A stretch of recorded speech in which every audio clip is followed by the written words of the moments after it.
her next level life. I am so excited today because I have my wonderful husband here. And there's a really important topic about masculinity and femininity that we've been discussing here in our household for quite a while now. This is something that I've been kind of looking into probably since about 2020. There's so many voices on this topic and perspectives, and I just thought it would be really cool for us to sit down and have a conversation on kind of how we see things and what's kind of working for us in our marriage. Yep, and first, I'm happy to be here with my wife. Not a whole lot of opportunities for us to be able to work together in this capacity, so we're grateful to be able to share our hearts with you. And I'm just going to start with a couple of questions in regards to the topic of just masculinity, femininity, and how you feel about some of those, right? So I think one question that comes across, I guess, frequently is, how do you define femininity, and how has your definition evolved kind of over time? How has that kind of been forming for you? Oh man, okay, so I feel like there's so many different voices right now when it comes to the topic of femininity, and I feel like for me personally, I just think it's just the room to be soft. I think it's the room to be able to enjoy girly things, hair and makeup, and and to also just be able to take a break from maybe having to work so hard and letting you kind of do the hard things, while I do the soft things. So that's kind of what I think it is. Yeah, that's good. I think that's in our society today, that can be a difficult topic to kind of tackle, so to speak, because I think for so long, we've had women kind of operating in different functions and roles in our households. And so the same thing with men, and with today's culture, that could be a touchy subject to kind of tackle and really define it, because I think before you can really understand it, you got to define it first. And for you, femininity is allowing you to do some of this, softer things, and for me to do some of the more, I guess, what you call masculine things. So that's it. For me, I think from a masculine standpoint, just allowing the man to do those things that God has empowered him to do, I think that can be super empowering to him, and for the woman as well. That allows her to operate in the way that we believe that God created us to operate. So that's good. Okay. Well, I mean, what do you feel like your role as a masculine man is? Like, what's masculinity to you? This can come across a lot of ways, but for me, I think leading in the way that God created us to lead. I think that's I think that's the most masculine that you can be, is just leading the way that God created you to lead, whether that be as a husband, whether it be as a boyfriend girlfriend kind of relationship, as a son. I think there is a space and a place for, as men, for us to lead, and I believe that we're supposed to take full advantage of those opportunities to lead in the way that God has created us to lead. So, yeah. Mm-hmm. I think I want to add to that. I think that too. It's for me, masculinity is you being able to make those hard decisions. It's sometimes saying yes, sometimes saying no. Being in alignment with God, and I think that's really important. And I've always said, even before I got married again, that I felt like I had to be with somebody that was going to be in alignment with that. Mm-hmm. Because it's one of the biggest decisions that you'll ever make as a woman, who you choose to lead your household and who you choose to raise kids with and lead your family with. That's so important. Yeah. Why don't you share some personal experiences with us that has influenced your understanding of femininity and how it's changed like over the years, right? Just share some personal experiences and how you influence and understanding what it really means to you. I feel like to kind of talk about femininity on a deeper level, I have the experience of being a Black American woman. Yeah.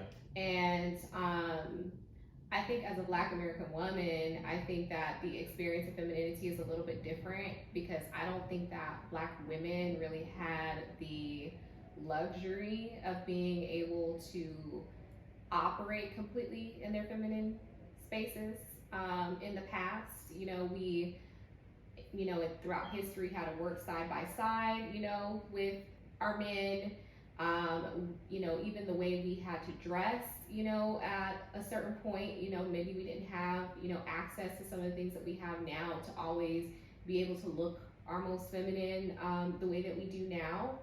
And I think that made a difference in how people see us, how people treat us, as Black women. And then, I feel like now in 2023, we're coming into this space where Black women are saying more and more like, hey, I want to be more feminine. I want to be able to be free and easygoing. I don't want that weight on my shoulders, that we see our other counterparts doing from other cultures. Right. And I think that for us, it can be a little bit more difficult for us to do that because we don't always feel like we have the history that allows us to be able to do that. Like we didn't always have that kind of space to be able to operate in that energy. And so now 2023, where it's like, okay, we've got a little bit more space now, like we can't break ourselves out of that mindset. Like I think that we still want to do a lot of the same things that we had to do at one point, even now when it is a little bit more of an option. And there are some women that even today it's not an option for. Yeah. They're many. Yeah, they're having to raise kids, on their own. Right. And they have to step up because who else is going to do it, so I think that conversation is just it's a really large conversation to have because there are a lot of different aspects to it. Yeah. And I think it makes a difference also, from my cultural experience as a Black woman versus the experience of women of other races as well. What role do you believe faith plays in defining, masculinity or femininity, or in your case, femininity? Well, I think that faith is a big thing. I think faith is kind of like what overcomes a lot of different challenges, that we have. And I think when it comes to femininity, it kind of gives me direction. It's like my compass, so it kind of tells me, how I'm supposed to operate as a woman. Because I know one of the things that me and you discussed before we first got together was, we negotiated that we wanted to have a traditional type marriage. I think that was probably more negotiated. By me? Yeah. Well, baby, hey, I was upfront and I let you know so you knew what you were getting yourself into, before we got married. So you told me what you wanted. That's what you said. Yeah, I pretty much told you what I wanted, what I expected, and I was like, and if that wasn't something that you wanted, like I was okay with, you not wanting that, and going to find what you want, and for me to be left alone to pursue what I wanted. But I knew for me that was definitely something that I wanted. I wanted to be able to operate more in a feminine space. I did not want to be the person always making the decisions. Yeah. I didn't want to be the person, I felt like in order for me to look at you as a wife and have a level of I'm talking about for me as a wife. So in order for me as a wife to look at you as a husband, so yeah, I was like, I think that for me as a wife, to look at you as a husband and to be able to say that I trust you enough to make those decisions, I think that was me operating in my faith. I had to have faith that you were in alignment with God, and that you were going to lead us down the right direction. Now, I will also give this disclaimer. I was not fully in alignment with my faith at the time that we met. Like, I wasn't fully there yet, but I just knew that what I was doing wasn't working. I was, already in church to some extent. And so I knew that I wanted something different, and the only thing that I knew of was to kind of break what was the current cultural norms about dating, and do something a little different.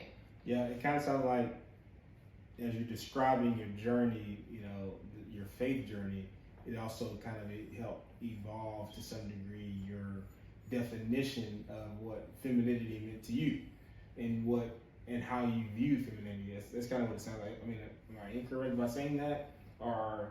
No, I think, yeah, I think that does change things, because when you become in alignment with, biblical principles, I think it gives you a lot of direction on, and clarity. Yeah, and clarity on kind of what your roles are in a marriage and relationship.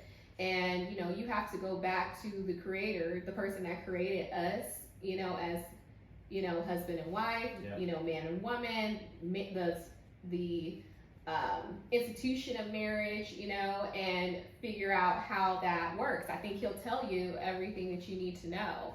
So I think that once I kind of understood that, I think that changed my perspective overall. Yeah, I think that's clearly stated, just like what you just said in Genesis 1:27. It says, "So God created mankind in His own image, in the image of God He created them, male and female. He created them." I think God gives us a clear picture from a biblical standpoint how He created us, right? And how we should operate. He talks about it later in Genesis as well. When you get to the institution of marriage, like you just mentioned, in the New Testament, He gives us a great description of what that looks like. Husbands, love your wives just as Christ loved the church, and He gave Himself for her. As a husband and as a wife, that gives you a clear kind of outline of how this looks like. So, yeah, I mean, from a biblical standpoint, yeah, we have clear indication, clear definition of what that means. And then as we kind of evolve through this journey of faith, because we're all in different places, right? We're in different stages. And as we evolve through this process, I think that it helps gives clearer and clearer definition of what that means to us and how we're to operate in those particular roles. So yeah, I think that's really good. I guess in what ways do you believe women today can support and empower men from that perspective today? How can women support men in that and empower them today? I think the first thing is you have to make sure that your partner is in alignment with God. I know some women that may be watching this, they may have a different, faith from mine. I'm a Christian, and so they may have a different faith than mine. But I think that it's important that you have a partner that is in alignment with God. That's first and foremost. Because when they do things, they understand that they have to answer to God. And we kind of have a running joke in this household about, who was it? I heard a pastor, and he gave a...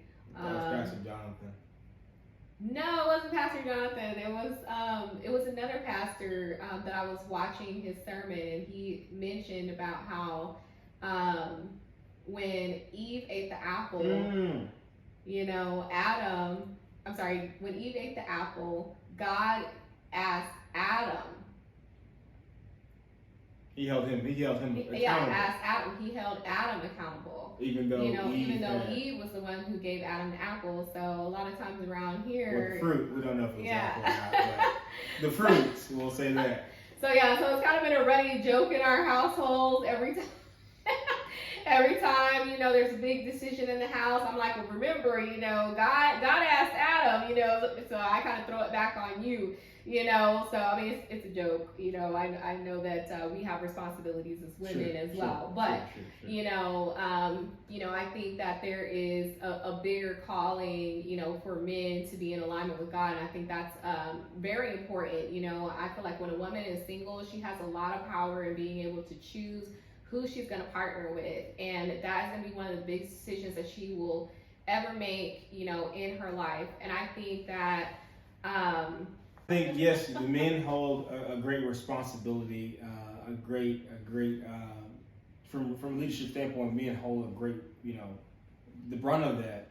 But from a man's perspective, some of the responsibilities, some of the some of the authority when it comes to the house and discernment in the house. I've learned that, my wife has a great level of discernment when it comes to people, right? When it comes to doing business transaction with people, when it comes to just doing business with others, I don't quite have as much of that discernment, and I think that a part of that responsibility of having that gift is ensuring that the house is, one, flowing in the right direction, but also that we don't go the direction that of getting in business with people that just seem unsavory or don't seem like they fully have it figured out. And right.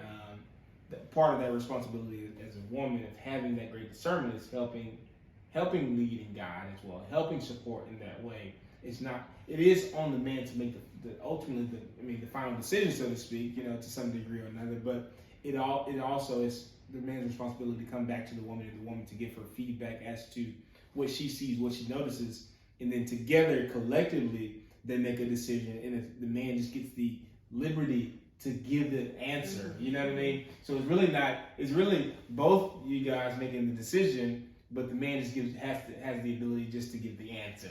You know what I mean? So as much as it falls on us, it's equally important to have a spouse or a partner that can have great discernment in that way. So yeah. So this leads me to a question that from your perspective, how do you see your role as a wife in relation to understanding of femininity? I know we have a lot of questions about femininity, masculinity, all those things, but we're coming to a head here. We're going somewhere, so just stay with us.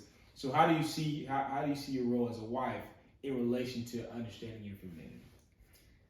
I feel like as a wife,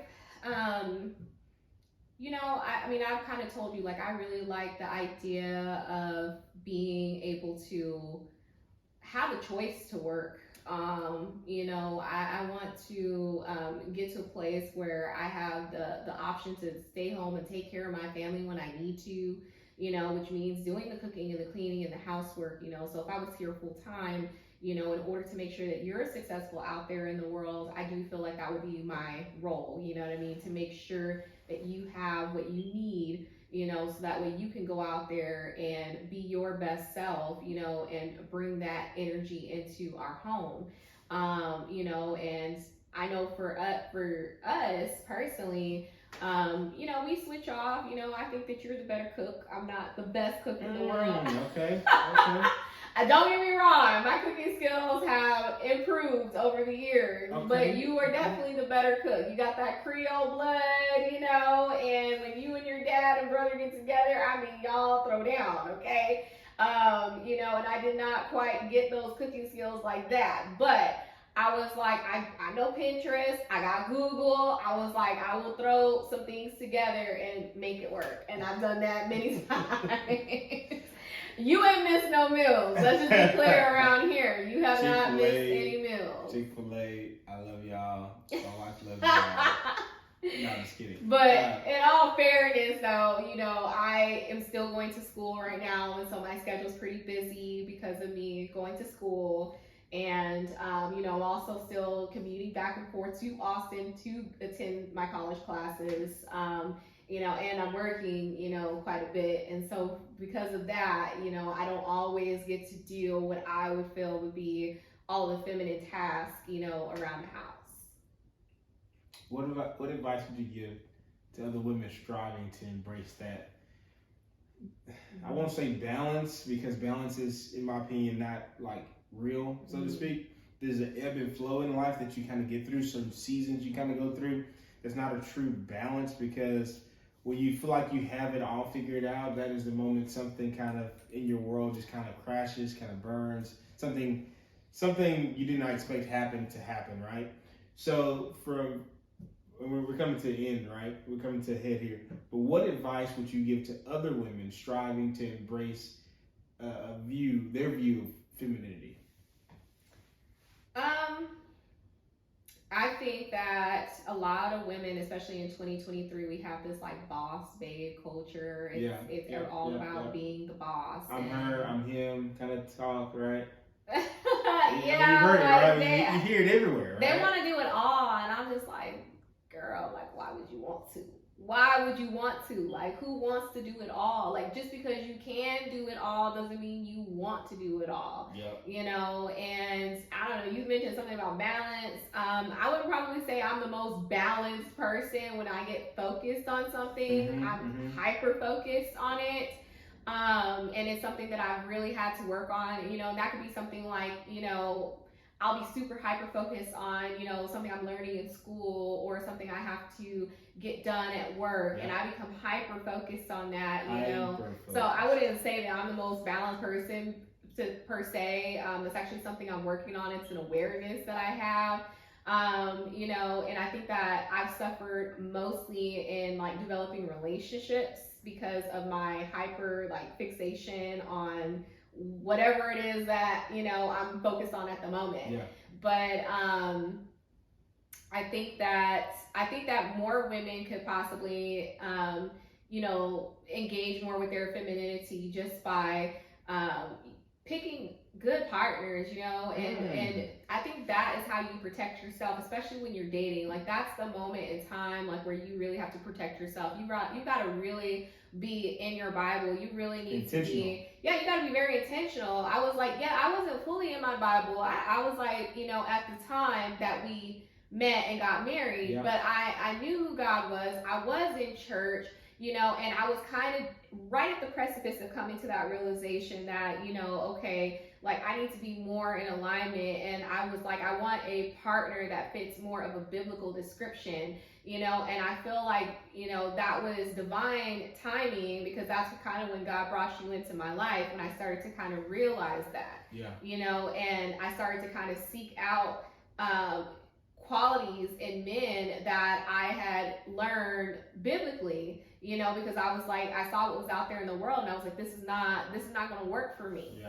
Yeah. I mean, Titus 2, if we're talking biblical standpoint, Titus 2:3-5 says, likewise, teach the older women to be reverent in the way they live, not to be slanderers or addicted to much wine, but to teach what is good. Then they can urge the younger women to love their husbands and children and to be self-controlled. That is a great example of what you just said. Teaching our younger, not just women, but also teaching the younger men what we should be looking for when we're younger. So that's pretty much our time today. We love spending this time with you guys. And anything you want to wrap up with, babe? No, I think we really kind of discussed, you know, quite a bit here. I mean, there's definitely a lot more to talk about when it comes to this topic, you know. I think it's an ongoing conversation, you know, and sometimes, you know, there's going to be a crossover, you know, in kind of what our roles are, you know, as husband and wife. I mean, that's just the way life works. You know, you can't be out here doing all the manly duties all the time, and I can't be doing all the feminine duties all the time, you know. But I think that it just helps us, you know, personally to have some kind of direction on, you know, who's going to take the majority of those types of tasks, you know. I think that helps. So good. That's good. Well, that's our time today. We love sharing this opportunity with you guys.